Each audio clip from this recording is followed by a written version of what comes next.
Today I got a message on the center screen that told me that there's a software update. Let's check it out.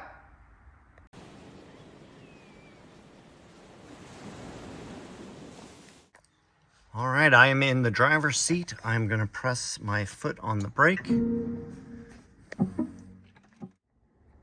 All right, we see the software update message on the screen here.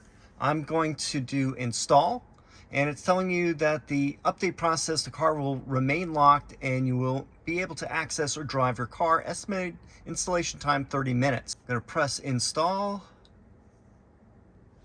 And then now on the software screen down below, it says install now. So I'm gonna press that. And here's the information. It's gonna start in 5 minutes. Get a close-up of this.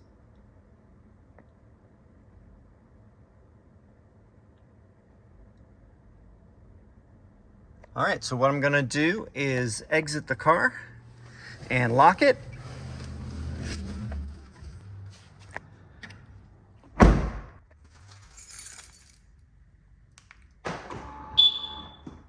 And let it do its thing. And I'll check back. I have a couple of my action cameras watching the car, and we'll see if anything happens during the update process. Another thing I want to mention is the car should not be plugged in and charging during the installation process.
All right, I came back about an hour later, and I'm going to unlock the car, press once, let it go, and then press it again about 5 seconds later.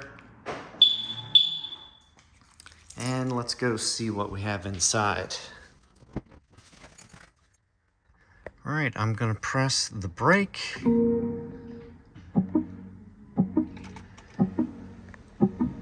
And installation is complete. Your Ocean has been updated to the latest version.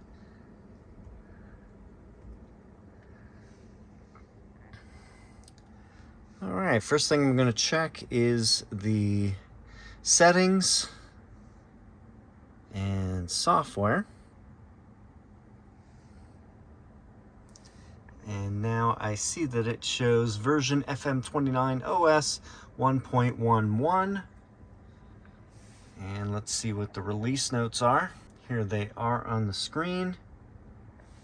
This is showing the older updates. Don't see anything listed for the new one. All right, so that's a good sign. Next, I am going to click on the, let's go into charging. And now I have the new trips information, which I didn't have before. I just had the odometer tab. And it will show you a current trip, trip A, since last charge, and the odometer. And since it has just been added, all these are blank right now, and they'll get filled in as soon as I start driving. Interesting thing is, I have total energy used since I purchased the car is listed at 549.5 kilowatt hours, and my average energy used is 0.3 kilowatt hours per mile, which is not super helpful. I'd rather this be watt hours per mile. So at this point, I can't tell if that 0.3 is just rounded. It could be rounded up from 0.25 or rounded down from 3.4. It's hard to tell, and it makes a huge difference in calculating efficiency. So hopefully with an OTA update, they can change this to watt hours per mile. That would be much more usable. Otherwise, that's the biggest change that is listed on my screen right here. There are probably some other updates, I think. All right, one of the things I want to mention in the map screen is I usually like having the 2D view with the overhead looking down because it uses the entire space here on the screen. If you press down here and press this arrow, it changes the direction, so you can have it facing north, or you can have it on a 3D view. For example, the 3D view here is actually not too bad. Previously, the sky portion of the screen took up like half, so it wasn't best use of space, but now I think it's upgraded. I think the 3D buildings on the screen here are an improvement. So definitely like this over the original update where I had the larger horizon showing on the screen.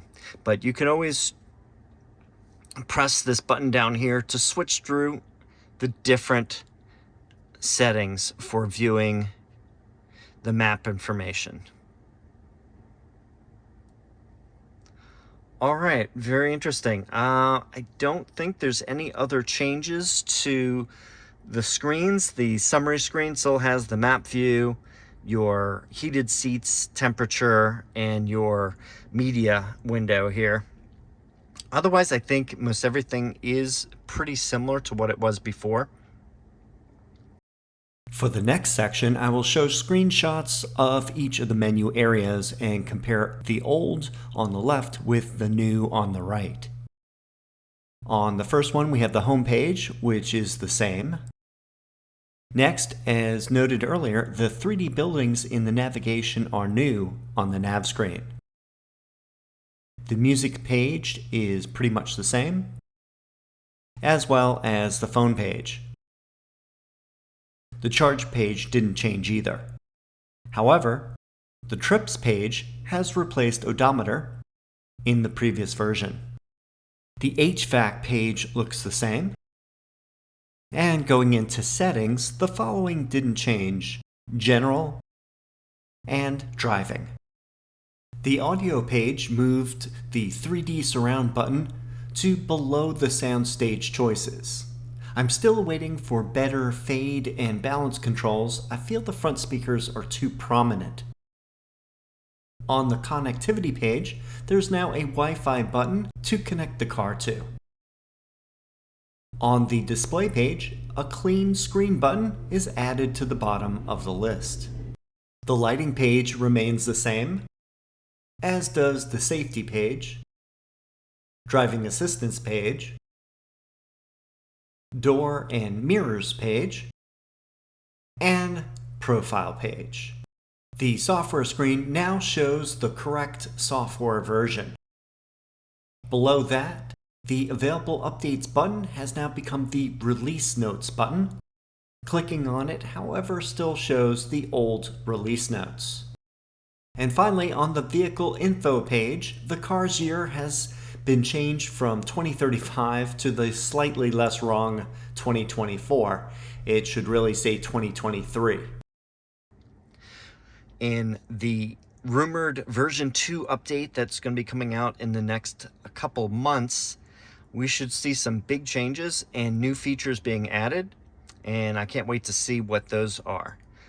So I'll be letting you know if I notice any changes with this 1.11 part 2 update. I'll do some future videos on that, but for the most part, pretty simple.